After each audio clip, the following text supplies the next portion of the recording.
Perfect child అనిపించుకునే దానికి మీలో ఎంతమంది ఒక నిశ్శబ్దమైన భారాన్ని మోస్తున్నారు?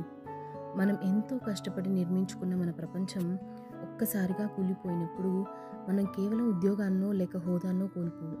మనం ఇన్నాళ్ళు ముసుగు వేసుకొని నటించిన మన అసలైన గుర్తింపునే కోల్పోతాం. ఇదే లవ్ నెక్స్ట్ డోర్ కథ. పారిపోవడానికి దారి లేక తను వద్దనుకున్న బాల్యపు జ్ఞాపకాల్లోకి మళ్ళీ తిరిగి వచ్చిన ఒక భావోద్వేగ ప్రయాణం. ఇది కేవలం ఇద్దరు స్నేహితుల కలయిక మాత్రమే కాదు. లోకం దృష్టిలో మనం పనికిరాని వస్తువులా మిగిలిపోయామని మనల్ని మనం నిందించుకుంటున్నప్పుడు ఈ కథ ఒక ఊపిరిలా మారుతుంది. మనం ముక్కలైపోయి ఇంటికి తిరిగి వచ్చినా మనల్ని మళ్ళీ అతికించగల మొండితనం కేవలం మనల్ని మొదటి నుండి చూసిన ఆ పాత స్నేహానికి, ఆ అమ్మ తిట్లలోని ఆవేదనకే ఉంటుందని ఈ డ్రామా గుర్తు చేస్తుంది. ఒక తరం మొత్తం ఎదుర్కొంటున్న బర్నౌట్కి ఇది ఒక చికిత్స లాంటిది.